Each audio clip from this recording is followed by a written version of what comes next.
Hello and welcome to Thrive After 45. I'm Denise Drinkwalter, midlife mentor and mirror, and every week I am honored to share energy and space with inspiring guests whose stories reflect so many possibilities of thriving beyond 45. Together, we'll uncover the whispers of the heart, the power of midlife transformation, and the wisdom that fuels expansion. Because when one woman turns her light on, the rest of the room catches fire.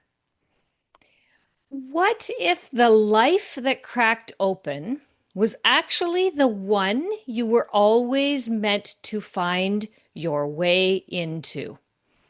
My guest today is a woman who came to her new country with a violin and a dream. And for years, she thought that was enough until 2008, when everything she had built quietly fell apart. She didn't call it a breakdown, she called it a crossroads. And that one small but crucial shift in how she held that moment changed the entire direction of her life. What followed wasn't a straight line. It never is for the woman who actually do the work. She became a nurse. She built a real estate business. She trained in martial arts, not for sport, but because she needed to learn in the most physical way possible what it actually means to stay in the fight. And somewhere inside all of that, she won a 20-year battle with her own confidence that she had never spoken about publicly until now. She's written a book about it. It really is simple. And if that title makes something inside of you bristle, she's counting on that. If any part of our guest's story just touched something in you, stay with that. That's not coincidence. That is recognition. And it truly is my honor and privilege to welcome Alexandra Dotcheva to Thrive After 45. So great to have you here. Denise, thank you so much for having me. What an amazing introduction. Thank you so much. Pleasure to be here. Oh, we met as we always tend to do on our show because we have so many incredible guests and the lineup just is so large.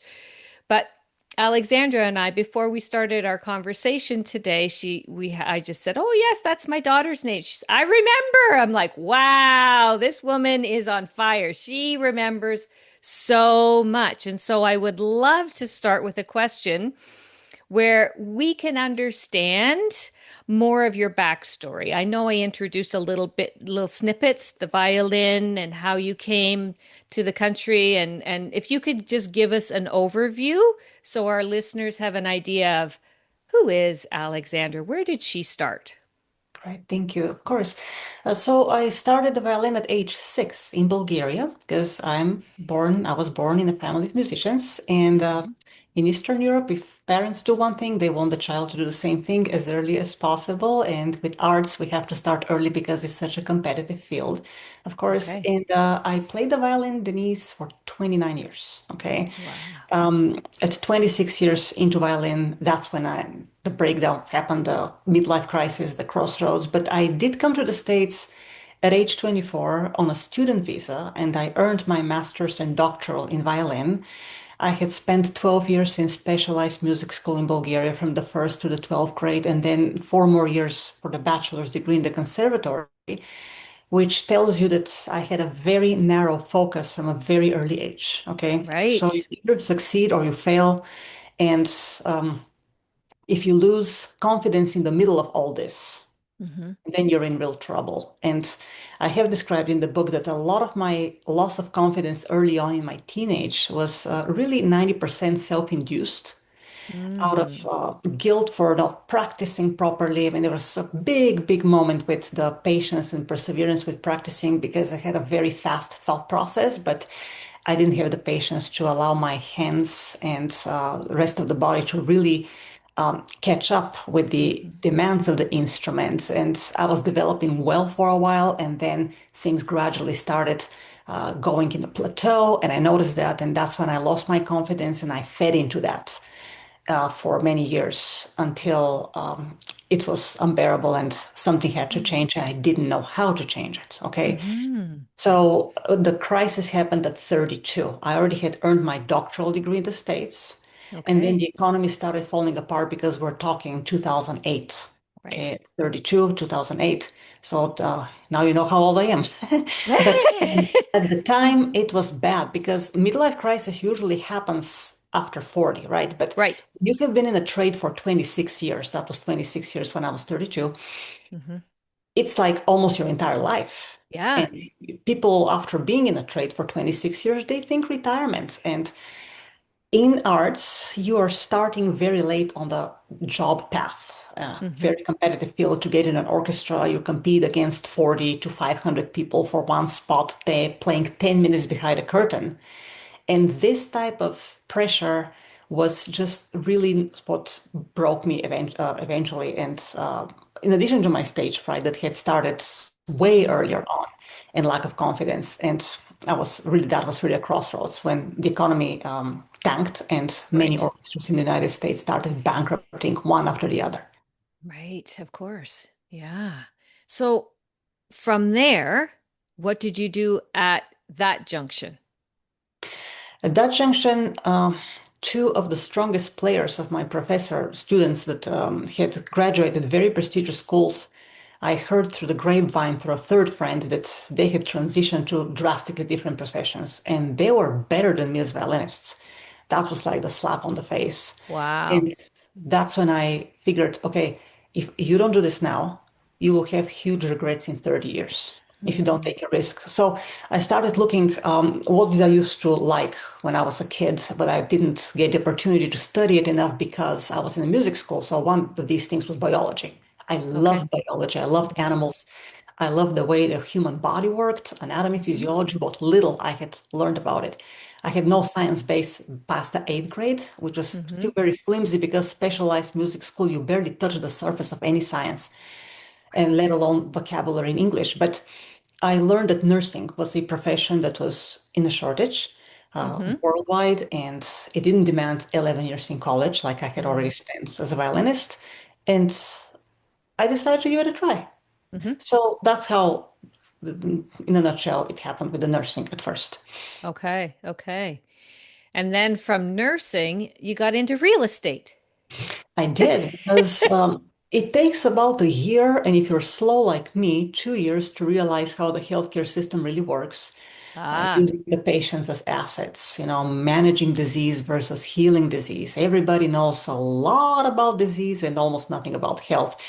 The way the nurses were, the turnover, people calling Mm. off. So the shortage was additionally exaggerated by people who just didn't feel like going to work at all. And Mm. um, nurses had every disease known to man, and they were supposed to be the professionals who teach others how to be healthy. And that I saw immediately Hmm. the way the food was served in hospitals, the least healthy food in a cardiac hospital. That's where I graduated from. And that really, very big red light. So I figured, okay, I'm going to be a nurse because I want Yeah. to learn the tough way. I want a full-time job. I will be a nurse for many, many years. However, in the meantime, Yeah. let's learn something else because I need to now become financially educated to learn how to build assets that produce passive income that Hmm. doesn't depend on a job. And Right. I have choices. I have Mm. lots of choices. That way, you have several streams of passive income Hmm. that Hmm. you manage very well. You have to learn the management. The acquisition is easy. People think it's very hard to buy real estate. It's really easy. But how you manage that real estate independently and profitably, that's a whole different story.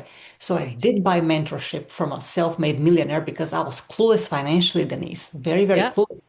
Just Yeah. like I was scientifically clueless, but I started learning nursing school. And I remember in nursing school, I spent probably between 8 and 13 hours a day studying.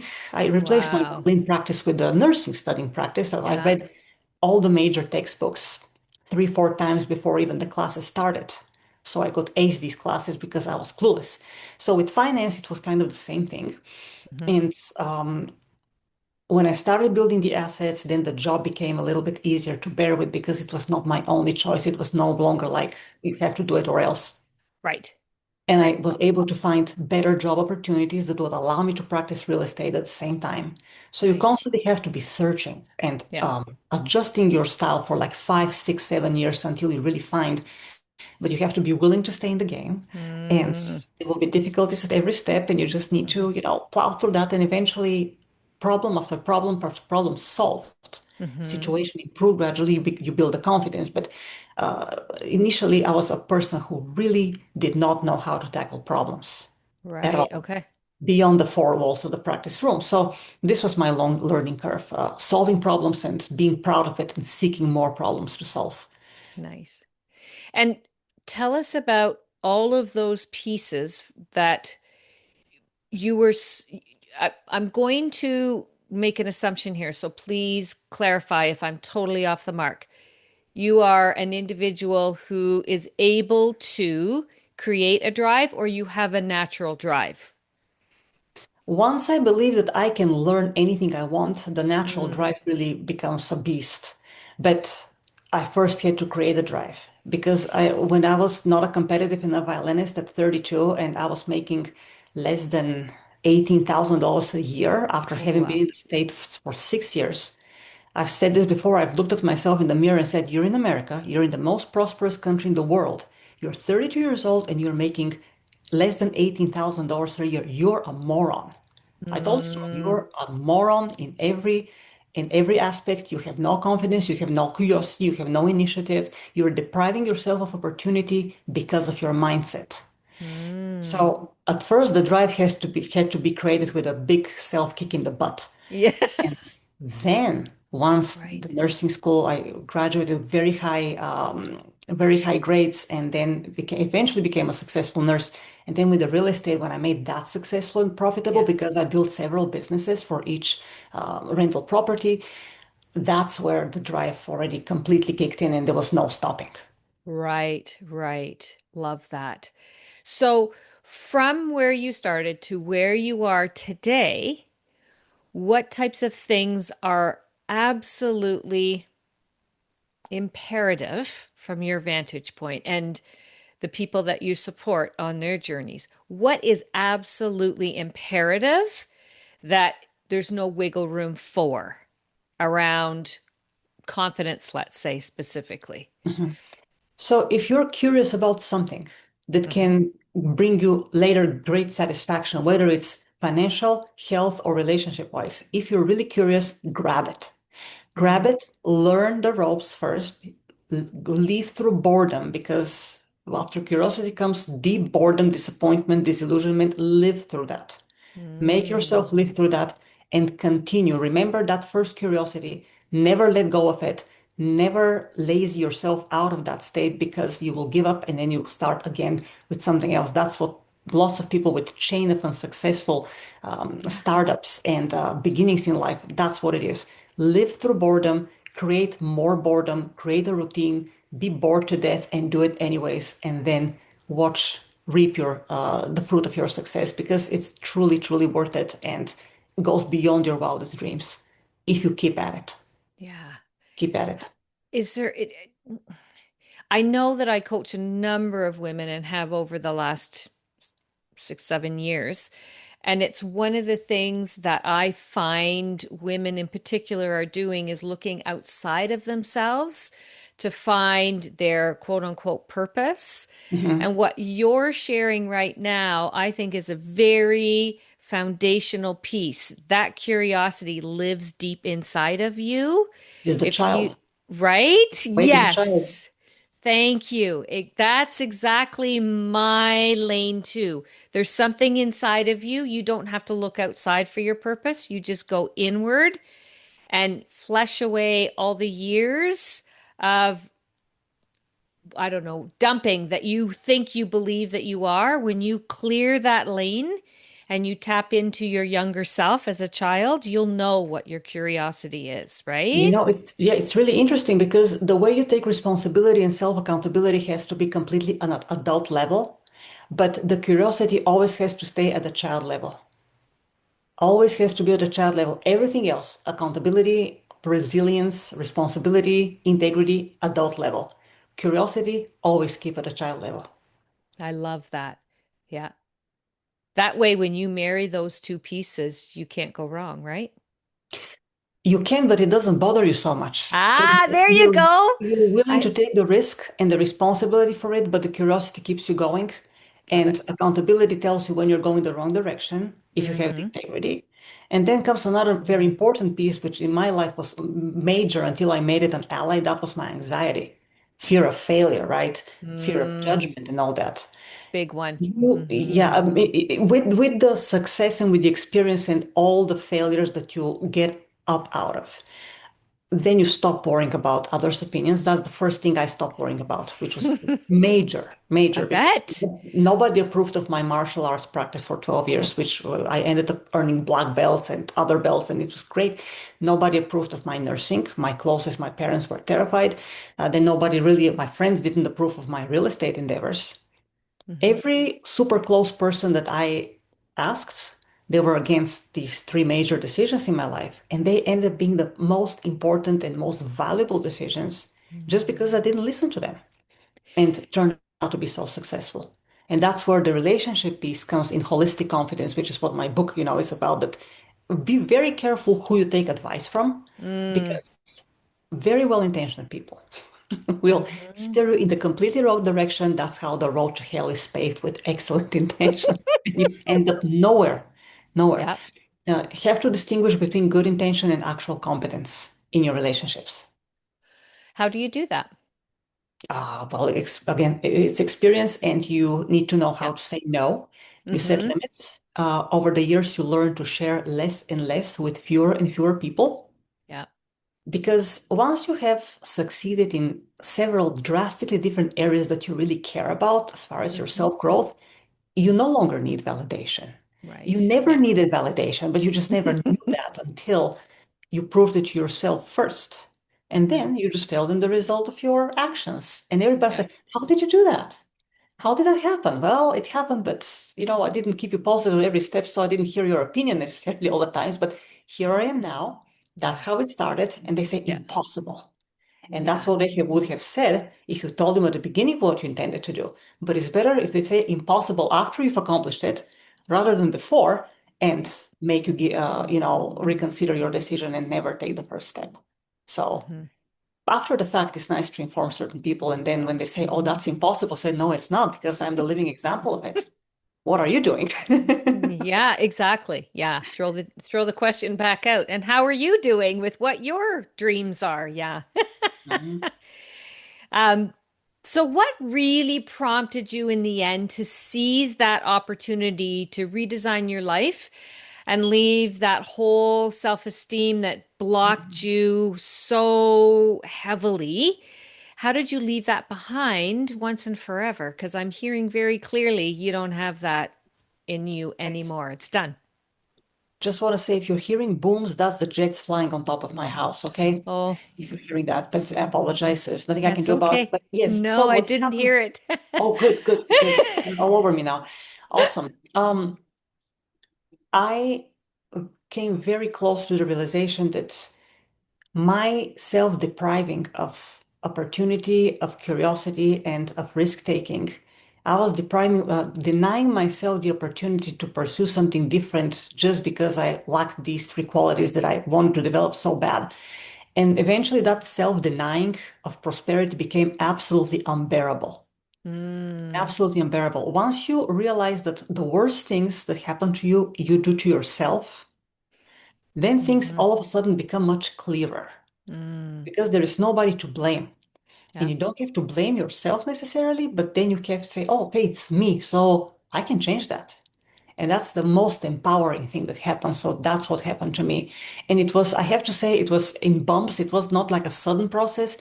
Of You will see course. the light at first, and then you keep going, and then you fall again. It's just a Mm, very tedious process, Mm, especially with somebody the mindset that I used to have, which was mm, constantly negative, self-deprecating. And I mhm. tell people, if I could do it, anybody can. Because I was Right. one of the most negative people that everybody around me knew, and they were telling me that you're just such a negative person. It was hard. Nobody could help me. Hmm. So eventually, when I hit the ground, when I hit the wall, Hmm. that was it, and there was no coming back. Right. Yeah. And our show is all about doing for you, by you, because of you, which is exactly what you have done. And you hit such challenging times I can't even begin to imagine based on your journey from age 6 to where you are now. Your capacity to dig in and move through your curiosity through what you talked about, the boredom, Mhm. the repetition, but through all of that, is there one thread that allows you to keep hanging on, to keep going? Is it the curiosity that does that, or is there something more? Well, at this point, like when you're already know that you can do what you can do, it's a reference points. You always can reference your previous successes, Love that. and it's much easier to push yourself through after all these years. Love that. Because when you become completely independently wealthy, started from nothing, Mm-hmm. and you're healthy as a bull at 50. See I can give you another example, Denise. When I Yeah. when I stopped martial arts, there were some injuries. So then I hit the fitness like a mad person at 41. We were able to do lots of things in martial arts. I was pretty strong, but I never was able to do pull-ups. I taught Okay. Yep. myself to do 100 pull-ups in the gym session. Took me 19 months, okay? And Yep. people were saying, why 100 pull-ups? You can't even do two. I said, because that's a goal that actually sparks me. And I Mm, had good days and bad days, good days and bad days. I did not stop. I was dead set on getting these pull-ups right. Full range of motion pull-ups, my own weight. 19 months, and I produced 100 pull-ups, actually 102 pull-ups, up from 87 the previous day, 19 months after I set that goal for myself. I was mhm. 42 already. Wow. People learn pull-ups in their teens. I learned Mm-hmm. them in my 40s. I Yep. still do them. I'm 50 Mm-hmm. now. Okay. Mm-hmm. So the same principle with anything new that you start, if you're curious enough and it keeps you going, live through the boredom, Mm-hmm. live through the failure, and Mm-hmm. do it. Yeah. And I tell you, it's it's beautiful. Yeah. So incredible. It's Yeah. Because what you're sharing is so important. And this is a piece that I think a lot of us don't take the time to do, but reference. yeah. Look at where you have grown. Don't just say it didn't work today, I'm giving up. No, no, no. Today is today. What happened last week? What happened yesterday? Use different markers to cross reference. No, I have improved, and here's the evidence, right? Because that Mhm. helps you keep that curiosity, that spark alive. I think that helps you keep the course and don't give up. That's right. That's Yeah. right. Yeah. Love it. Oh, I knew this was going to be an incredible conversation. I'm over here with my cheerleading going, yes, yes, she did that. And who knows what's next? Thank you. I What's coming appreciate up it. next? What's coming up next for you? Are you busy doing some more Of anything course. in particular? It's going to say you won't go to bed at night going, well, I think that's it for now. No, no, not in the next 45 years, I don't think. Um, Good. that's like the realtors calling me to buy my properties. I tell them, call me in 45 years. Oh, We can take have a conversation. yep. Yeah. One thing I want your listeners to know, when you buy an investment that produces cash flow, you don't sell it. You never Okay. just don't sell it. That's what Warren Buffett says. Don't sell, There you buy, go. and you will be financially independent very quickly. Hmm. Very Hmm. quickly. Nice, nice. Any other tips, any other words of wisdom that you want to leave our community with before we say our goodbyes? So everybody has a different situation. Hmm. We all have a different situation. We all think our situation is the hardest, the worst, the Mm, absolute worst, whatever. When you read a motivational book or listen to a motivational interview like today's, for example. Mm-hmm. Mm-hmm. Don't hurry to tell yourself, oh, but my situation won't allow that. This is not true. You're using your unique situation as an excuse Right. for being Yep. lazy and for not risking and for not growing. Don't do that. The uniqueness of your situation has beautiful things in it that you haven't appreciated yet. You need to Mm-hmm. appreciate the uniqueness instead of dreading it and using it as an excuse because you're shortchanging yourself if you believe that the uniqueness of your situation is a handicap. It is Mm-hmm. not. Mm-hmm. Gain your experience, take the positives of your experience, and find something you really, really aspire towards or you have aspired towards for decades and didn't give yourself the opportunity to explore. My martial Mm-hmm. arts situation was that. I described this in chapter one of my book. I was dreaming of being a martial arts when I was in the third grade. And I was this violinist, music school. And in communism, there was very limited amount of movies that we were allowed to see. But the Chinese movies with the martial arts, I was in love with these. So I was secretly practicing in our shared bedroom because my parents and I shared a bedroom. Mm-hmm. And one day I had the naivete to share with my dad that I had been practicing karate for 3 months. And you have no idea if you haven't seen my dad explode. It was Mm-hmm. never a good thing. So, he poo-pooed my dream in a matter of like 15 minutes because you see, oh, you can break a finger. How dare you? Do you know you have a teacher? You're a violinist. This is impossible. No, it was horrible. So that Oh, dream I got to yeah. realize when I was 30. I started Yeah. martial arts in America very seriously. I took it very seriously. But see, we Mm-hmm. all have these dreams, Yeah. more than one, that Mm-hmm. at some point have been smashed for whatever dumb reason, for the Yep. dumbest reason usually. Are Yep. you still able to explore that dream? What's in the way today? Because now you're an adult. Nobody tells Yeah. you what to do. Yeah. Okay. Did you Yeah. grow up too much and you're now depriving yourself of opportunity, or do you still have that childhood curiosity that is there lurking and you're just suppressing it? Yeah. So the uniqueness of the situation has value. Yeah. Use it. Don't use it as an excuse. Use it as an advantage and give yourself every opportunity because ultimately life is really short. And as a nurse, I can tell you that because life Right. is very short. I've seen lots of people die. And please don't be one of those people who die with regret in Yeah. 30 or 40 years. Okay. Yeah. Love that. You, you just finished this episode off beautifully. It's within you, do it for you, by you, because of you, and you get to thrive after 45 and beyond. Especially Love after it. 45, because you're so much smarter than you when Absolutely. you're 15. You're so much smarter than tons of people who become extremely successful after 45. Yep, So never think that 45 is a disadvantage. It's beautiful. It's it absolutely is. beautiful. Yeah, it Because you is. finally grown a brain. Right? Totally.